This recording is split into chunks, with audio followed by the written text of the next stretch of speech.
Yeah, gotta aim for the top like, hold up. Yeah, I can never doubt myself, I know better. All of you critics be acting like you know better. Blowing the smoke, but I know when the dust settles that I'm in my element. It's evident that there's levels to the game.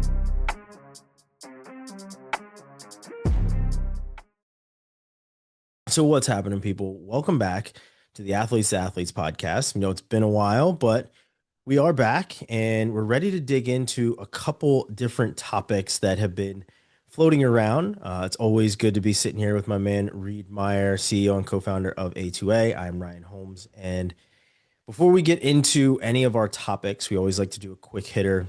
And for mine, it's something that we'll probably dig into a little bit later, a little bit more than what I'm about to right now, but it's the proposed five and five rule. And obviously it's not going to be happening right now. It is paused and it's not going to be being implemented on the NCAA level. But I was really intrigued by it, mostly as a journalist who has covered sports for almost 20 years. And the interesting fact for me is that you always see athletes that take their time on the NCAA level. Certainly, you do have some that are reclassifying and trying to get in there as soon as possible so that they can either get those NIL dollars or get on to the next level or whatever it is. But then you also have the athletes that are taking red shirts or gray shirts or slowing down their eligibility a bit so that they can truly develop. And when I heard about the 5 and 5 proposal of having 5 years to compete for five, or having 5 years to compete in college sports, and having that, not really needing a redshirt year, you just have 5 years of eligibility. I was really intrigued by it, mostly because as I said, get a chance to cover multiple schools that have varying degrees of how they handle eligibility. If you're a Cornell athlete, like right now, Cornell Wrestling has athletes that are not active, or at least were not active in the first semester, and will be active in the second semester of the sport, wrestling one of the only 2-semester sports, but they have them delaying their eligibility for 1 semester so that they can compete at the most spotlighted time of the season, which is the NCAA tournament and the postseason and everything else. Now, if they were to wrestle in the first half of the season, they would then graduate and not be able to finish the season. And that's just how Cornell does things, right? Whereas you can slow down your eligibility at, say, a UT or an Alabama or something like that, where you're like, I'm only going to take 1 class this semester because that's all I need, or I'm only going to take a handful of classes because that's all I need. And I can parse this out a little bit more. But at Cornell, eligibility works differently. They don't do red shirts, they do deferred eligibility. So you literally do not do classes for a little bit. So this whole 5 and 5, like I said, it was intriguing to me because I get a chance to see how these different schools handle eligibility. And then on top of that, we have had all of these COVID athletes that were granted another year or multiple years, it seems, in some cases, where you never really know when a guy is going to be done. We talked about the Diego Pavia situation, how he was granted another year when it came to JUCO and everything else. So, when I look at all this stuff with 5 and 5, I know it's not happening right now, but there is a very good possibility that it does happen in the future.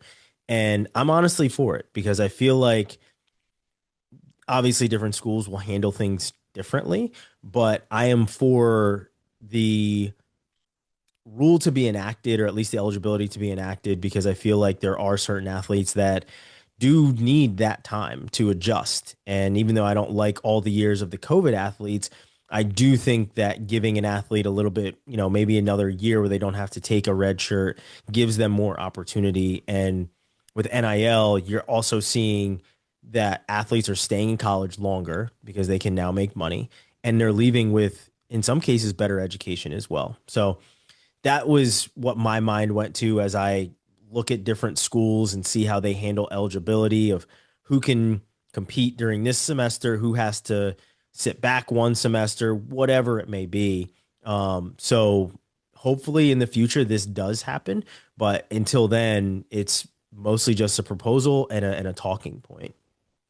Yeah, it's an interesting one too, because I think, I think about so much of it through the lens of the high school kid, right? And so you think about 4 years of high school, 5 years of potential eligibility. Yeah. How do those two things mesh? And maybe it's a situation where you have more athletes that are going to grad school, you have more athletes that are going through community college pathways or whatever it might look like. And so I think it'll be interesting to see if that conversation gets a little bit more heat, kind of how coaches and how different organizations will manage kind of that blending of mismatched timings. Hmm. But as you mentioned, that's a conversation for another day because well, we gotta kind of see what comes out of the pipeline on that. But Yep. it's an interesting kind of segue into my quick hitter for the day, which is on the admission sides of things, and the reason why we had our hiatus this season and probably our ongoing hiatus this season, which is early application periods. Kind of that starting in August, rolling usually until about November is when a lot of the early action, early decision applications are going to be completed. And I think for me, it's always a big reminder during this part of the season that, man, that is such an untapped benefit, in my opinion, to the recruiting process for those kids that aren't going to be signing in the early signing period and different things like that. If you put your best foot forward with a university, if you put yourself in the best position to be accepted in that early application period, if you put yourself in a position to get the most amount of merit aid from that school, which the early application period is normally when a lot of that money is being rewarded, it makes you a much more compelling recruit when spring season rolls around and coaches are looking for folks to fill in roster spots because some of those early applicants or some of those early commits that they expected to land didn't land, or the money comes back for a family and it's not quite there, and so they're not going to be able to go. If you can then come to that coach and say, "Hey, I'm in, and also I've got X dollars in merit aid, and I'm interested in still talking to you about coming to this school," well, now you've just jumped the line in front of who knows how many kids that may not be there in that process yet, and it allows you to move forward in that recruiting conversation a lot more effectively than other kids might have. So, just my blanket statement to anybody who will listen, if you can get that list of schools built out and get a list that you're at least quasi excited about when it comes to schools you may want to play at, man, put that application in. Just do it. Do it early. See what kind of money you can get. See if you can get into the program, and then have that conversation with the coaches in the spring or even late fall, depending on when you get that response back. I just think it's an unsung gem in the recruiting process because we all think about the early signing period kids that are on TV, but we can't all be Arch Manning. So, the rest of us have to be normal humans and go through this process a little bit differently sometimes.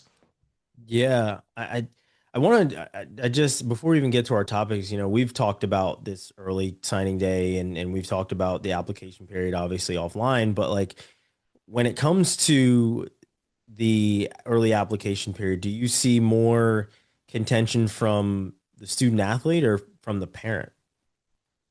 I think that's a great question. I think everybody in the building is nervous, and I think so much of it, kids are quieter about it, parents are louder about it. I think that's just because parents feel a little more comfortable kind of sharing with me, and kids don't want to sort of admit that they're nervous. So I think I do Hmm. tend to hear it more from parents, but I think it's across the household. And to be honest, I think so much of it is just I don't want to say misinformation, but jaded information, right? They're basing sort of their barometer, their timeline off of who they're seeing commit or who they're seeing get offered on Twitter, on Instagram, on TikTok, whatever it might be.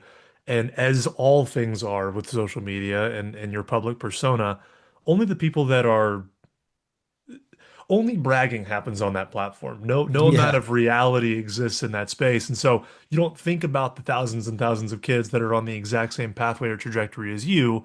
You think about the small handful of kids that are lucky enough to be able to say, "Hey, I've got this opportunity at this school early in the process, and I'm committing, or I have an offer, or whatever it might be."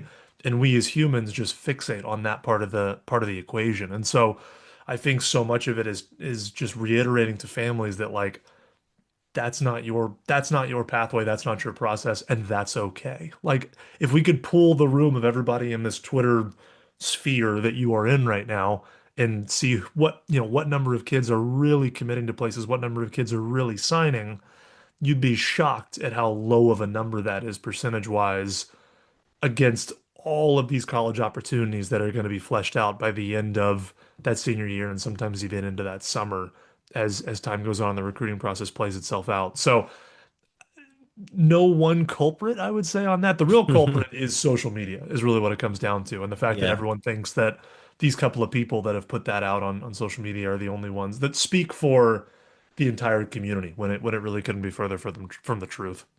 Yeah. It's always interesting because I feel like people forget that what they're watching is 1% of the group that is going on to the next level.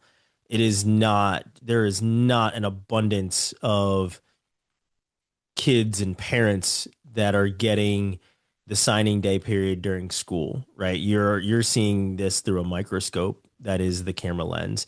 And when this is all you're seeing, you imagine that your kid is behind the eight ball when in fact there's way more of you than them in this case. So yeah, it's always an interesting dynamic, and you know, people are afraid to wait and see a lot of the time this year.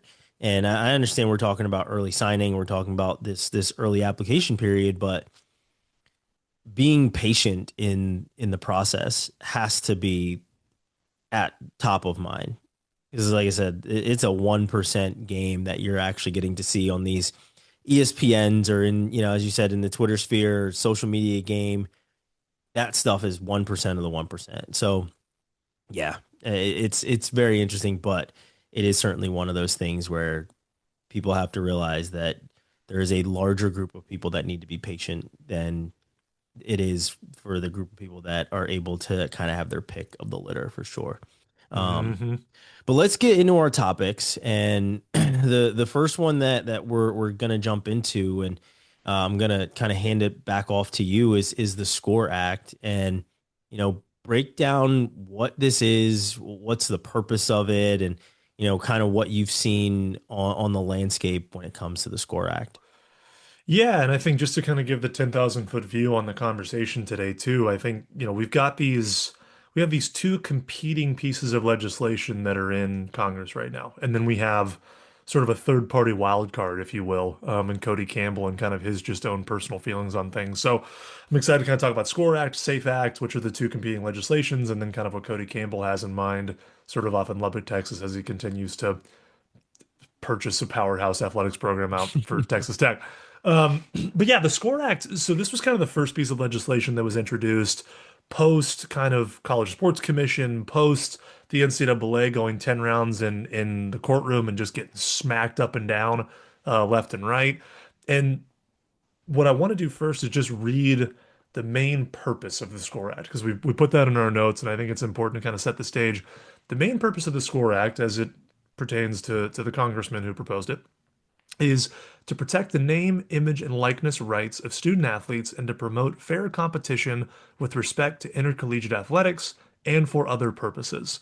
And as you and I have joked about on numerous occasions, that is the most vanilla, tell me nothing motto I've ever heard in my entire life. Just like comically useless when it comes down to a main purpose.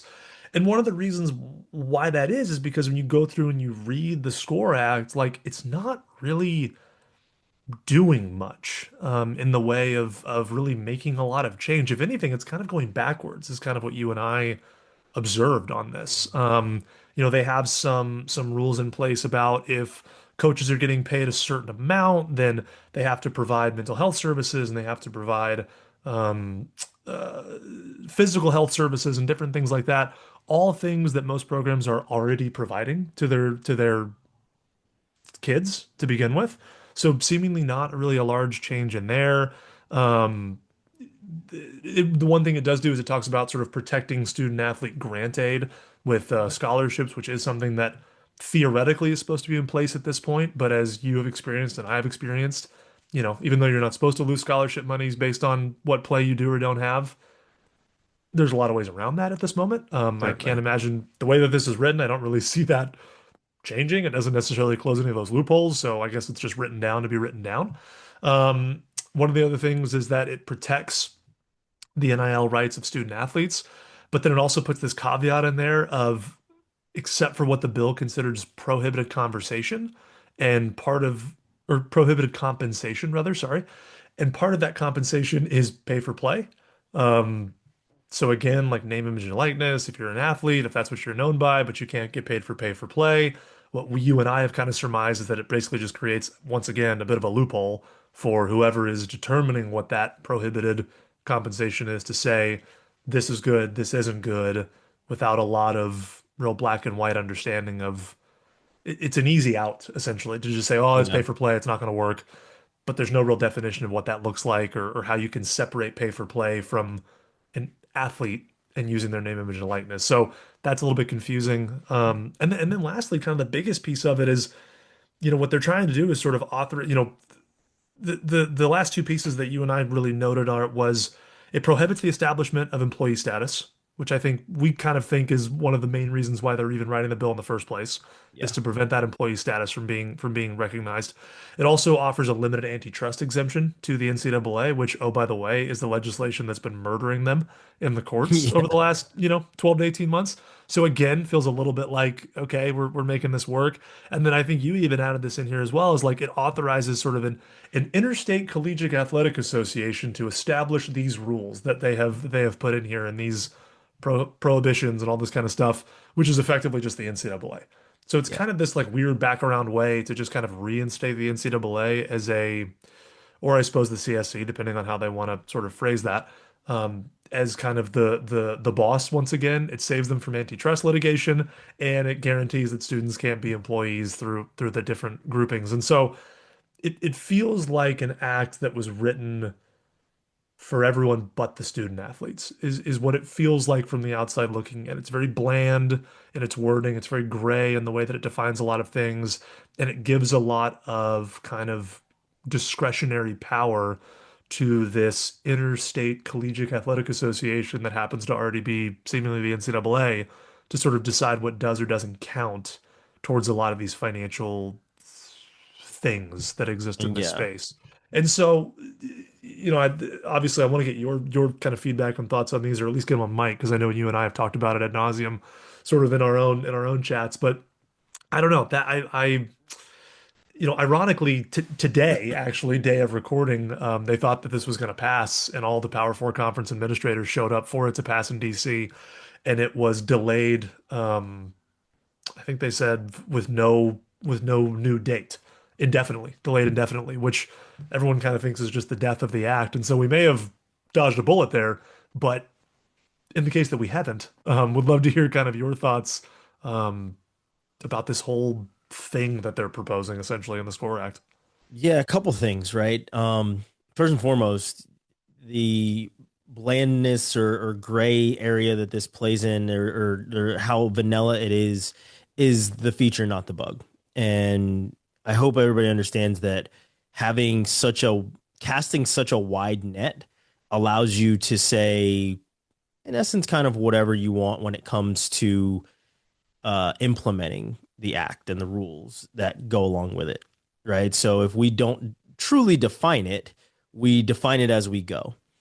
And for those of us that have been paying attention this entire time, that's been in essence what the NCAA has been doing with NIL, where they never wanted it in the first place, but they are enacting rules as they go. And essentially, from my standpoint, I believe that they wanted chaos so that they could come in and say, see, we told you so. We're needed. We have to come in over the top and fix this. So, first point is the blandness of this and the wide net that of the verbiage is definitely more on the side of on purpose so that as things happen, they can give a more honed in definition of it and kind of I guess hone in on the scope of what this truly is. Um, Secondly, the pay for play, there's so many rules around that it's not even, it's not even funny, right? Like the things that I have been told about high school recruits, high level high school recruits of, oh, he gets a X amount of money per month to not change his commitment, right? We've signed a NIL deal with our top recruit to hold his commitment. And Then when they get there, the money obviously goes up, and there's definitely certain perks that come with playing very well, and it always will. NIL, in essence, went from a way for kids to be able to make money while in college and truly have a piece of the pie, which is, in my opinion, what they wanted, right? Like, I'm playing on a Saturday afternoon. The ratings numbers are 42.7 million people that are watching these games. And the people that are sitting in the most cushy booth in the stadium are the ones that are seeing their bank accounts increase. Whereas I'm out here putting life and limb on the line, and I'm going home hungry, or I'm going to bed hungry at night, right? I think there was literally one athlete that said he went to bed hungry one night years and years and years ago, and now you have athlete only dining halls all over the country. So that for me is always crazy because, like I said, it was supposed to be ways for them to make money while in college because they don't have the time in their schedules to do so. But they immediately knew, and most of us knew what it was going to turn into, of luring a high level recruit to come to your school. So, like, even though it isn't supposed to be pay for play, you can look at any of these negotiations, and that's what they are now. They're business negotiations with a recruit and their family of, here's what we can provide you while you're here. Here's the dollar amount.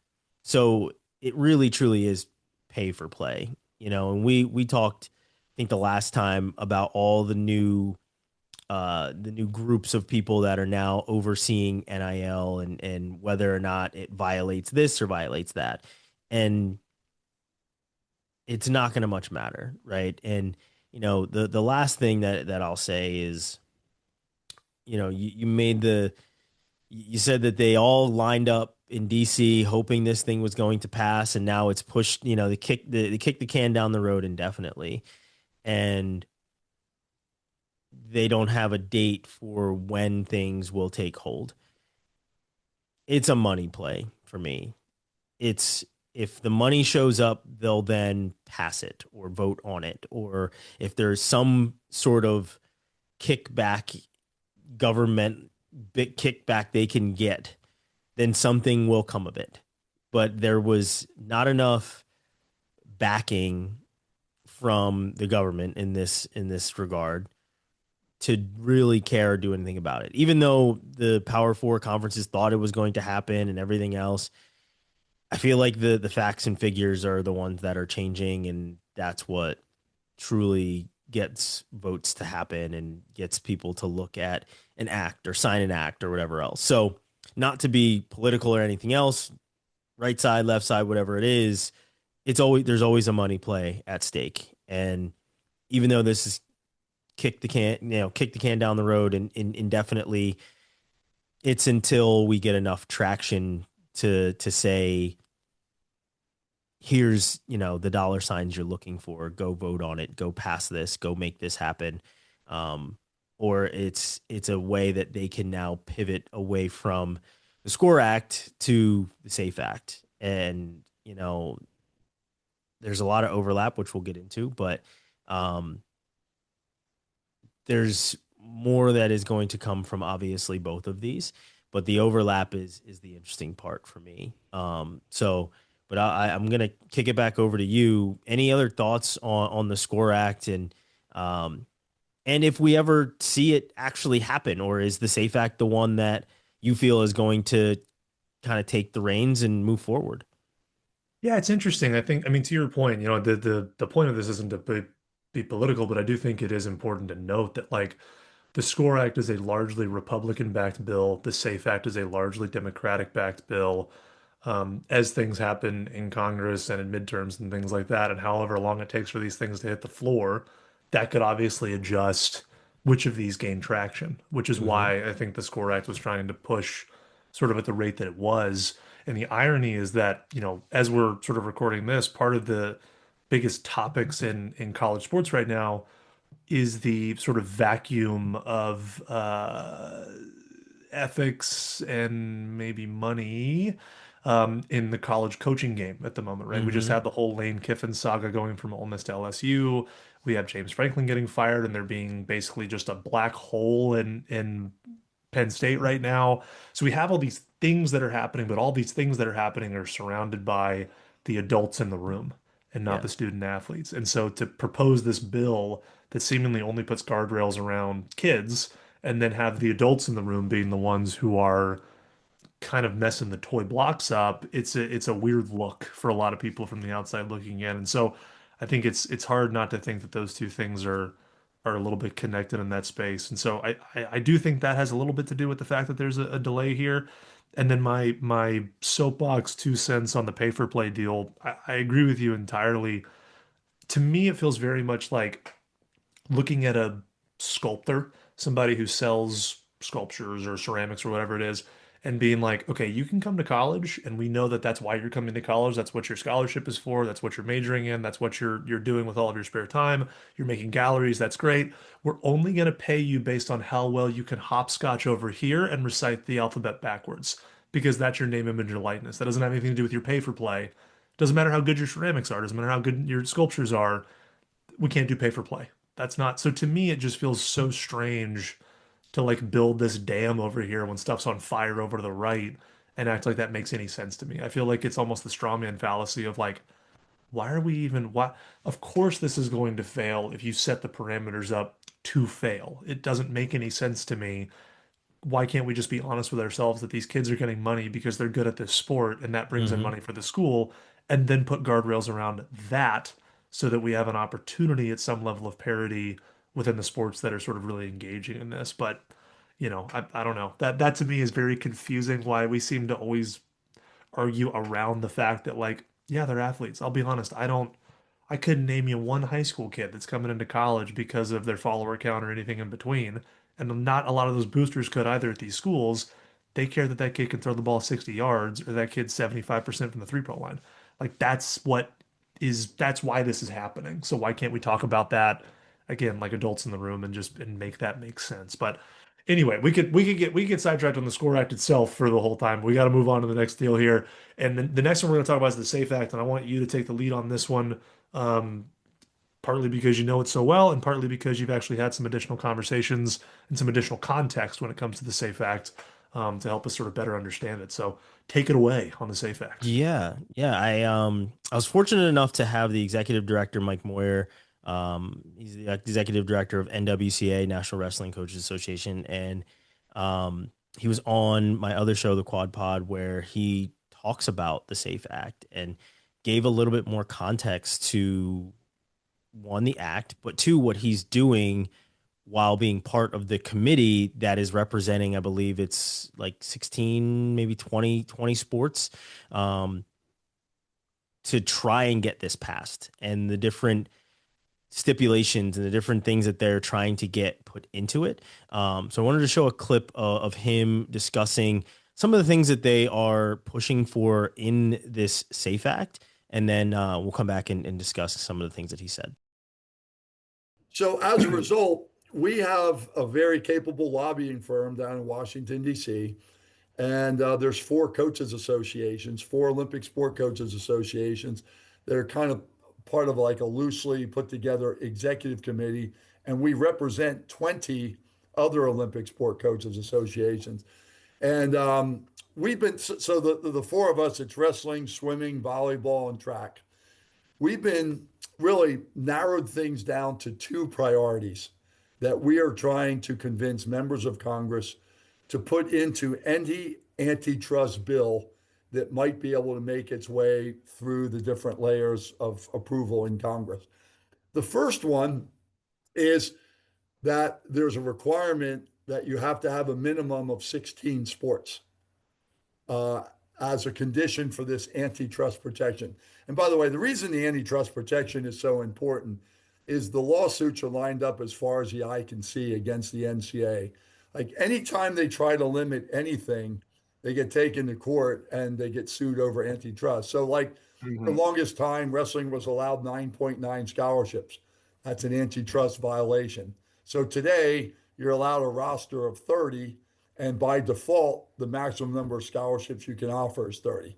I don't think anyone's going to give 30, but to just give an example, when we talk about antitrust, the NCAA would try to limit costs because the lower the costs are, the more sports athletic departments can have.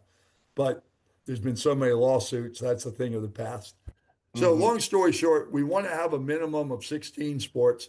That's been an NCAA bylaw for probably 30 or 40 years. It's just a lot easier to change a bylaw than it is an antitrust law.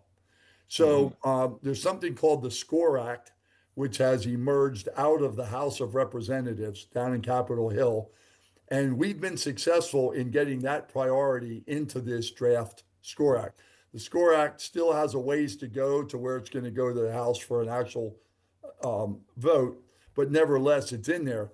We're now pushing hard for the second priority, which would be to require universities to have a minimum funding floor, like a percentage of the athletic department budget that has to go to the sports other than football and basketball, because our concern is without this, they'll keep 16 sports, but they might fund them as if they're a club sport or an intramural sport, just defund them so badly where they only exist in name only.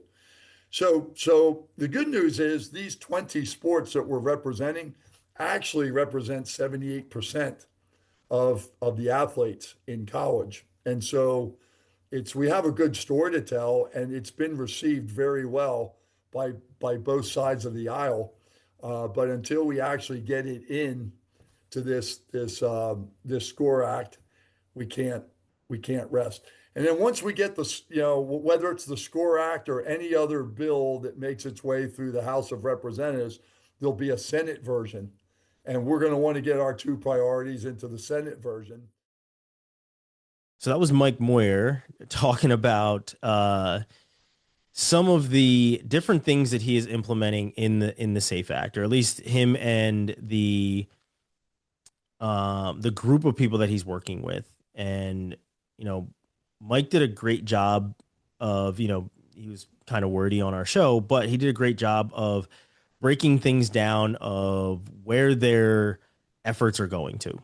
And like I said, I was very appreciative of Mike Moyer coming on the show and discussing what is happening with the SAFE Act. And, it's not just about wrestling, it's about Olympic sports. And, I think, I don't know how global they are, but every once in a while I'll see one of the commercials about, do you care about women's and Olympic sports? And, if you do, blah, blah, blah, this, that, and whatever.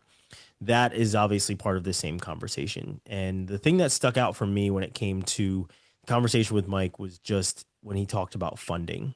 And as a wrestling journalist, I have had, I don't know how many different teams get rid of wrestling over the last, 10, 15, 20 years, like I said, that I've been covering the sport. And we've seen other schools pop up with wrestling programs, but not many on the Division I level. We get a lot of Division III, Division II level schools that are going to implement a wrestling program, but the Division I side of things, it's more lopsided on the side of, getting rid of wrestling as opposed to reinstating it or creating a program outright. But when it came to the funding conversation, which Mike discussed, he talked about how schools will have to have 16 sports and they'll have to hold 16 sports. Obviously, a number of schools have way more than 16 sports. But what he was trying to explain is that you don't want the Olympic sports, which in the conversation, we understood that basketball is certainly an Olympic sport, but it is one of these power sports that the money goes to. March Madness does bonkers type numbers. So, that was kind of the outlier of the Olympic sports in this conversation, but it was more so that schools wouldn't basically demote a sport. So take wrestling, for instance, there are a number of club wrestling teams. There's a number of club teams in general that campuses have. they don't want, which still may happen to certain sports just based on the number of sports that are on these campuses, but they want to make sure that there's funding for these sports to exist and not just at the club level, that there's a certain threshold of money that they are able to keep around or keep flowing, I guess, so that wrestling or volleyball can continue to be actual NCAA sports and not, like I said, demoted to being just club sports or club level. They have to be Division 1. So that was interesting for me of just like how they're trying to protect these sports and how many people are in this group. I mean, I believe he's like one of 4 or 5 people that are working with Congress to make sure that these couple of stipulations are part of the bill. And they know that they still have a very, very steep climb ahead of them where they have to get it one passed in both the Senate and the House. And, once it goes through the House, it goes obviously on to the Senate, and they're going to try and get the same stipulations in the Senate version. So as much lobbying or as many conversations as they're currently having, they are going to have to go and have those same type of conversations should the SAFE Act pass in the first place. So that was the first thing that really stood out to me. And as we said, there's a lot of overlap between the SAFE and the SCORE Act, and both deal with NIL rights for college students. There's some prohibiting of universities and conferences from using the NIL of a group of students without permission. So there's some protections for student athletes that are in there, but largely it is a lot the same. The only difference in here is that there is no stipulation around athletes becoming employees, which is what the SCORE Act does, right? It does have a stipulation in it about athletes being employees. The SAFE Act does not, right? So they're more open to that conversation, whereas with the SCORE Act, they're not open to conversation really at all. They want to nip that in the bud, and they've already seen, I believe, 1 or 2 schools. I can't remember which schools those are. Maybe you can, but schools that have implemented that for, I believe, a basketball team, and a couple other teams where they deemed student athletes as employees. Yeah, Dartmouth men's basketball Yeah. started the unionization process, and I think they ultimately ended up dropping it, but there was like appeals from Dartmouth and all that. But the fact that they could even have that argument existed because it's not yet. No one said they can't, essentially. Yeah. So yeah, I think there's one other school that actually did go through with it. I can't remember what school that was, but it's very interesting that argument of making student athletes employees, because obviously then there's a number of hoops you have to jump through, a number of things that you have to provide employees that you don't have to necessarily provide for a student athlete, right? And it's very different. It's the coverage that you need to provide. It's all these different things that need to be provided, from insurance and whatever it really is. Where it is there for student athletes, where they are covered, and there are certain things that they do to cover them for injuries and whatever else. But it's just different. It's like you and I working for any other company. They have to provide certain things. So that's the kind of the difference between the two. That is the employment status of student athletes, that I'm glad that in the SAFE Act, they're willing to have those conversations. I don't know whether or not I want student athletes to be considered employees. I haven't really given that as much thought, but I'm certainly open to hearing the conversation, because if it comes with more benefits for student athletes, if it comes with more protection for anything, I will be all for it. But I feel like there should be different stipulations put in place for a student athlete to be an employee than for the head AD or the the kid on the new rookie on the comms team, or the social media team to be deemed as employees, right? I feel like you have to look at the NFL, the NBA, the NHL, these professional leagues, and how they go about making their athletes essentially employees, and obviously the NFL is still hopefully working towards their, the pension side of things. I know it's a big kind of been a big sticking point, but not to get too far off on a tangent. But the the different things in these two acts, in and with employment being the sticking point, as I said, I'm open to hearing how this conversation goes. But I'm gonna turn it over to you. What are your thoughts on the Safe Act? What are some of the things that stuck out to you? And what are your thoughts on athletes as employees as well? Yeah, I mean, I like that the act doesn't just knock that option out entirely. And I think too, the other thing that I liked about the Safe Act was that they didn't have any, there's no antitrust protections in there either, I think Yeah. was the other thing. So again, you're not just letting the NCAA off the hook, essentially, right? There's if things go sideways again, there's a way to sort of talk about that, for lack of a better term. But yeah, I think from the employee status, in my opinion, like to your point, it's a different. I think the parameters are different when it comes to athletes and just Hmm. what they're able to do and what their contribution and relationship is with the school.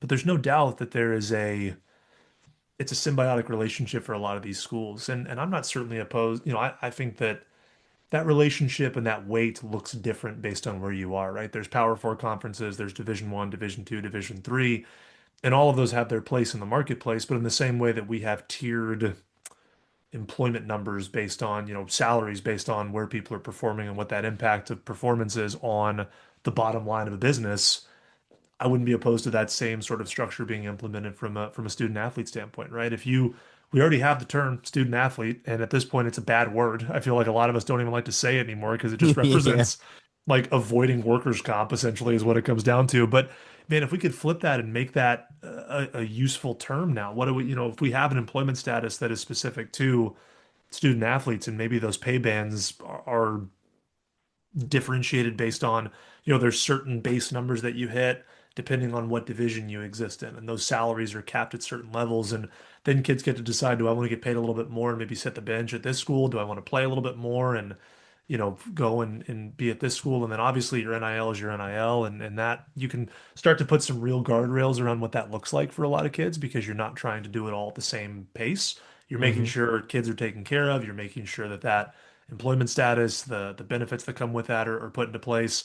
I know there's a massive sort of financial element that comes into that when it comes to the schools. But at a certain point, like we have to decide if we're doing college sport for the good of higher education and as a part of Americana culture, or if it's a business and it needs to be treated as such. And if that's the case, then why do you have tax-free status as the NCAA? Like, let's start talking about taxes. Do we want to talk about that? The IRS would probably love to get a little piece of that when it comes down to it, right?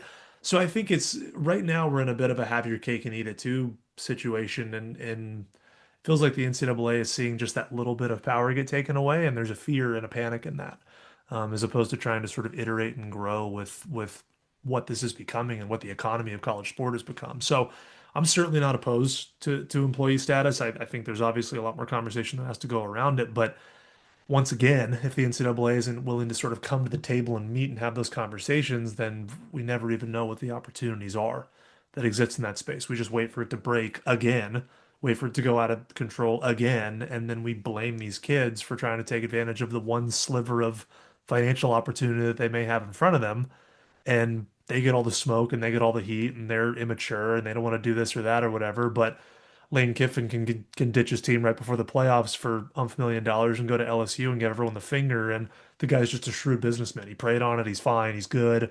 But a kid does the same thing, and all of a sudden there's an issue. So I really struggle with the double standard on that. And I would love to see kids have a bit more of a base safety net at the college level if we've all decided that college sports are a money-making endeavor, which we feel strongly about that, at least at the Power Four level at this point. So it's kind of my overall feelings on the employee status. I think too, to your point on the Olympic sports and women's sports, I think anybody who's been around college sports sees the value in sort of just the culture improvement that happens from having all of these sports on campus and being able to support all those different things.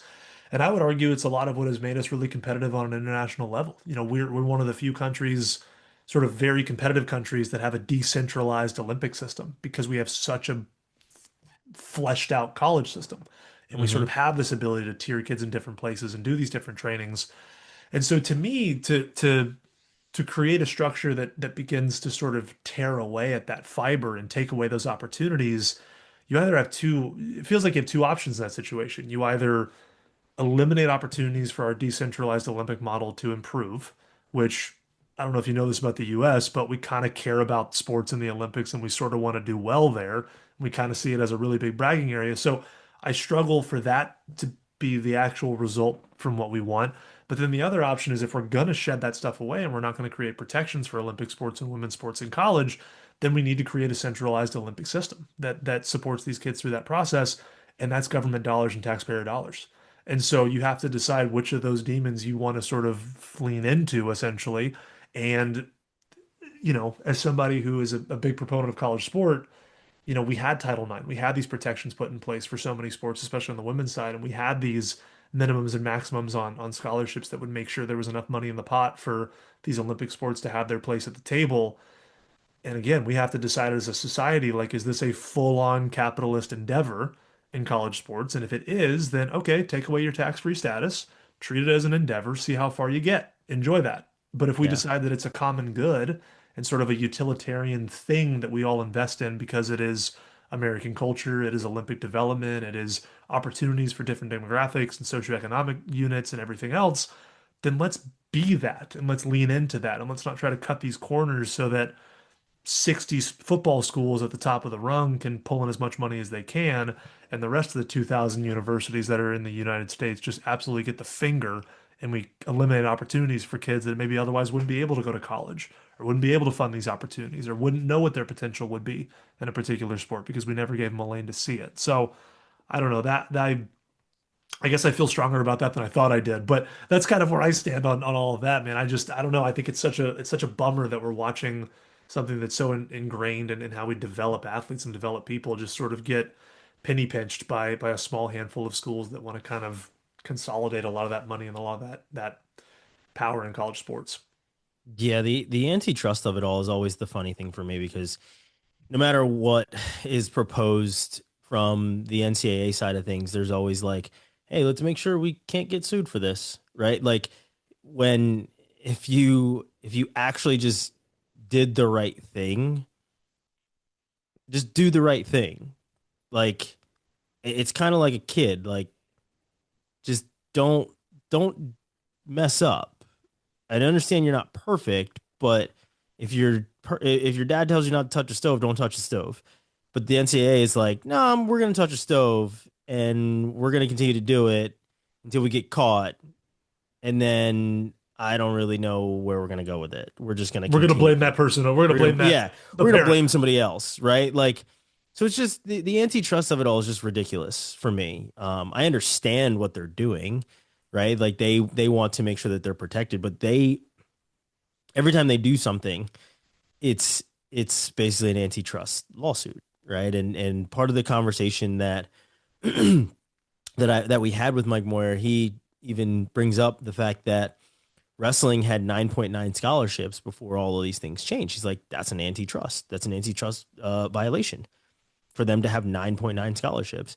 You're saying that they need 10 people to fill a full team, but you're not really giving them the funding to do so. The funding that you're giving them is insufficient to do all of that. Not saying that everybody on a team deserves a full scholarship, no. But if you're allowing for more than 11 scholarships on the football side of it, but when it comes to these others, you are like, yeah, we'll almost give you 10. We'll give you 9.9 and make you be creative with your money.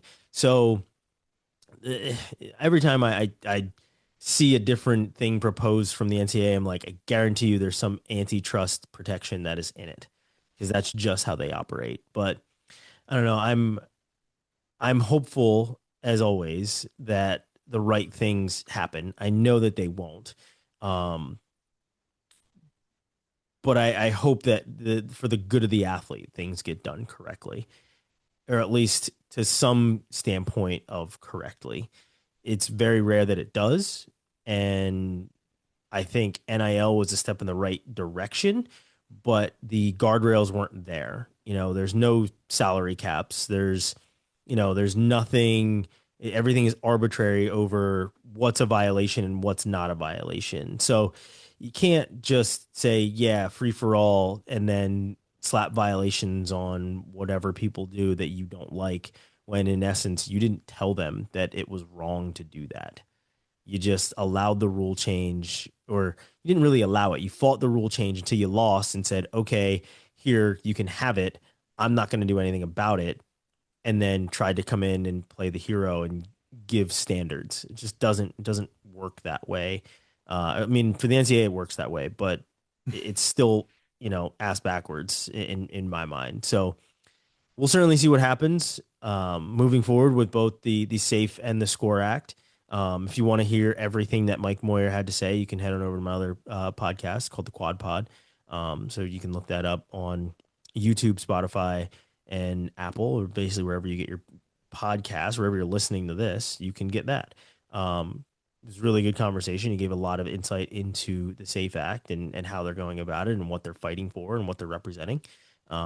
Because he is on the front lines of doing all of those things. But I'm going to throw it back over to you. I know we have a third topic to get into, and it's something that you're pretty well informed about. So take it away on topic number 3. I will at least say that I'm well entertained by it. I will give you that. Yeah, as we all are. Yeah. And this one will be quick. This is just a bit of a wild card, I guess, that we threw in here, which is the beautiful third option that we have in large scale politics and legislation in America, which is the billionaire. Insert Cody Campbell, who is West Texas oil and gas billionaire. Played for Texas Tech, huge supporter, huge booster of that university.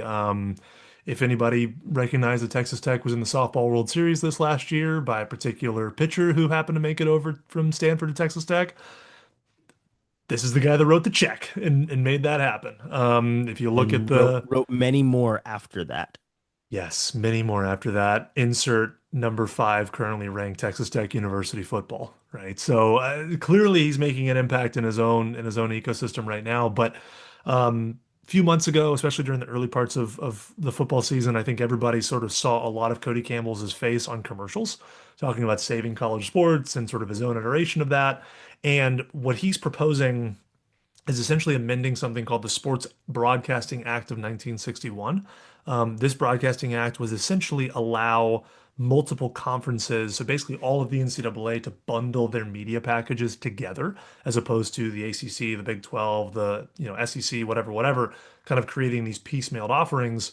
This would combine all of those and create kind of a super deal, essentially, if you will. And the argument being that the dollar amount that could be sort of awarded or gained by that super deal would be enough money for schools to comfortably support not only their revenue generating sports, but their non-revenue generating sports, as best I understand it.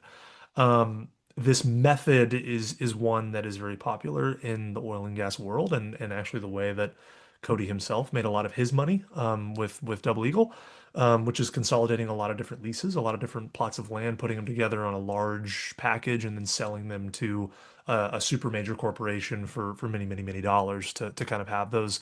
He does the legwork, puts them together, proves out some of the wells, and then sells that off for a pretty hefty sum.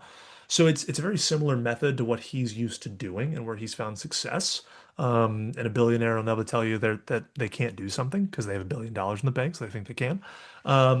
Where you and I have kind of identified some I would argue relatively core issues with this plan.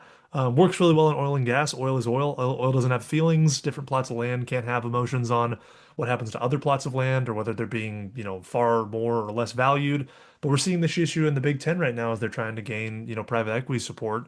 And you've got pushback from places like Michigan and USC, which is that there's no incentive for these larger, hard-hitting schools that are making a lot of these monies at the top of the kingdom to sign on for this. And they would arguably be the ones who are sort of leading those deals, right? Because it's great to have bowling, it's great to have D2 basketball, it's great to have D3 volleyball, but those packages are being bought predominantly for the sports that are already making money. And so the idea that those sports and those schools would jump on board with essentially disseminating all of this cash to different places because they're pairing up with other groups would be an interesting sell. You'd really have to prove that the dollar amount would be higher to come on board and join everybody else to really even get buy-in from those schools that are really going to be your bread and butter and what's going to attract these large scale people to purchase these things. So that was kind of the first thing. And then again, kind of the argument that, okay, we're going to be so flush with cash that we're just going to be able to fund everything.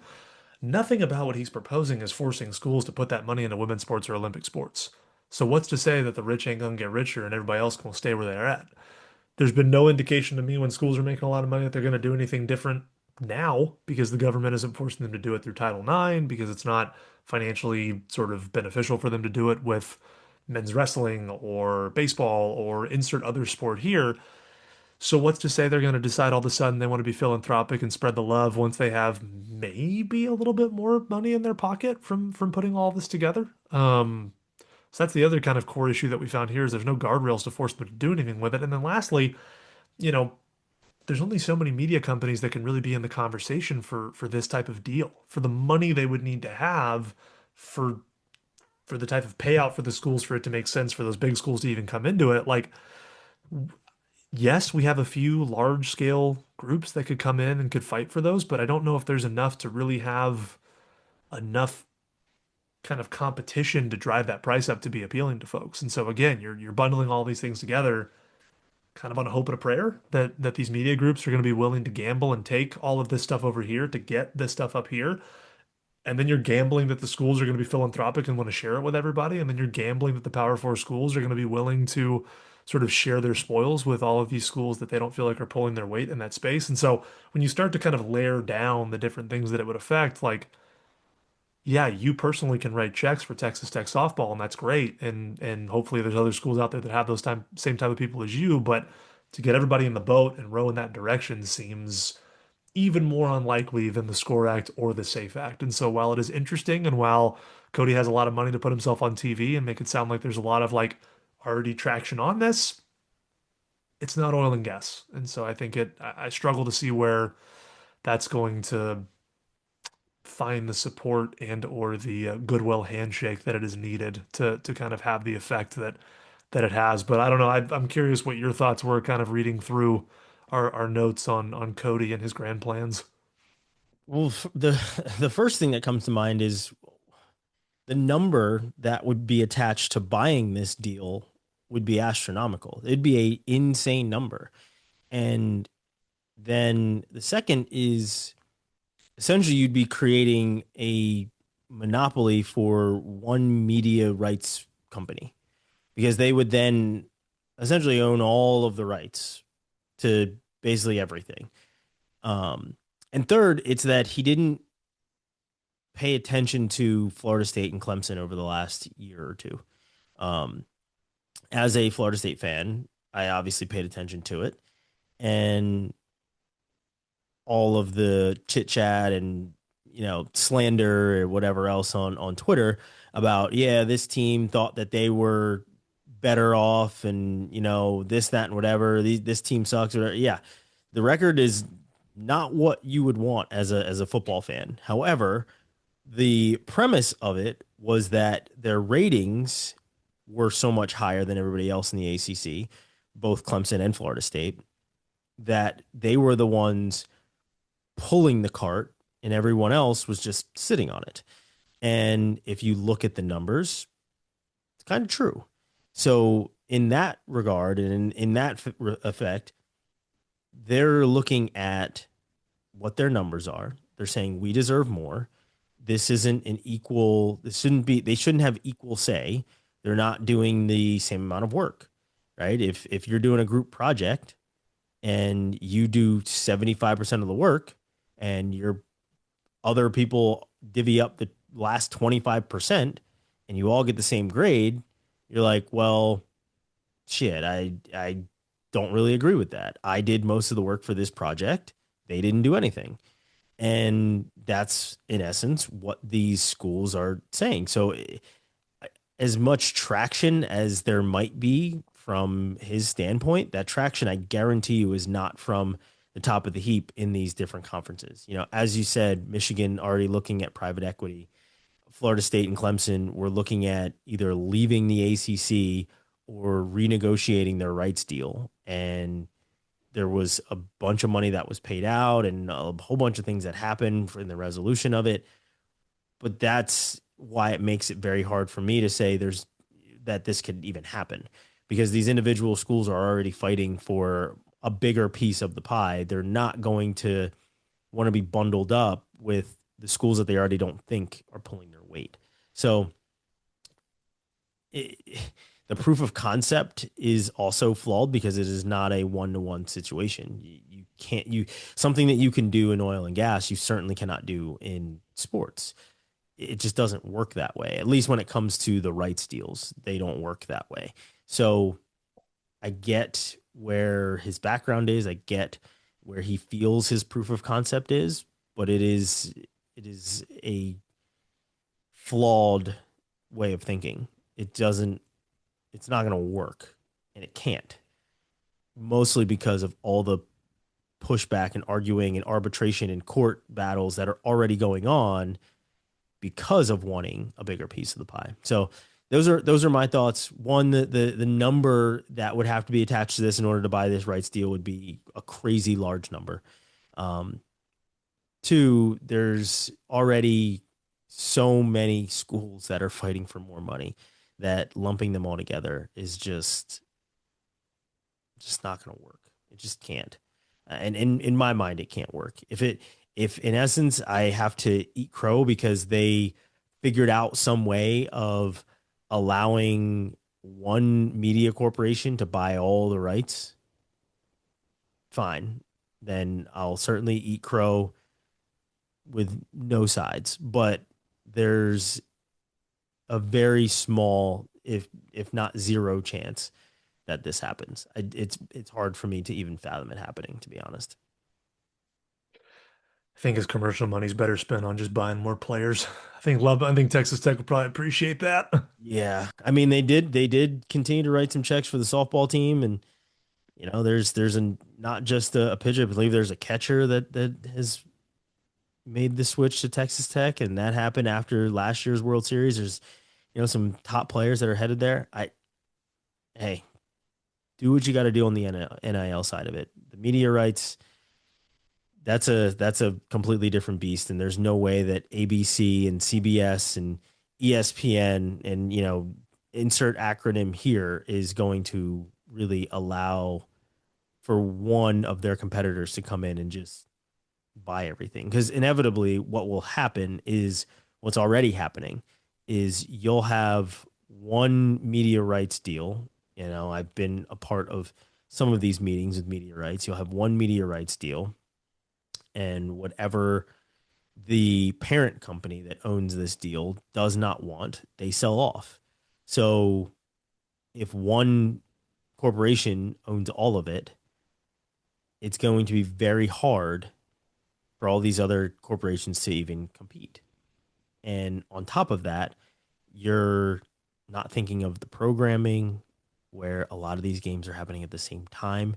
You only have one channel or a handful of channels for all of these different games. So programming wise, it doesn't work. Media rights way, it doesn't work either. It's, like I said, I don't see it happening. I'd be very shocked if it did. You and me both. Well, that's everything that we had to talk about. Honestly, I'm looking forward to seeing how things shake out with the SAFE Act as well as the SCORE Act. I know that the SCORE Act has been put on pause for right now. The SAFE Act certainly has maybe a little bit more ways to go as well. Cody Campbell, Godspeed, my friend. I wish you all the luck. I mean, I'm sure you don't need it at this point, but when it comes to what you're trying to do moving forward, it's most likely not going to happen. Reid, any parting thoughts for any of our listeners? No, I'm just happy we're probably not going to talk about legislation next time. I've I read know. I've read all the government paperwork that I can read for the last month or so. I'm ready to talk about something a little bit lighter. Yeah. Yeah. Same here. Same here. But we appreciate everybody watching and listening. We will be back with you guys very, very soon, and we will have probably a new programming schedule for you as well as we go into 2026. But we appreciate you guys listening and watching the Athletes podcast, and we'll see you again next time.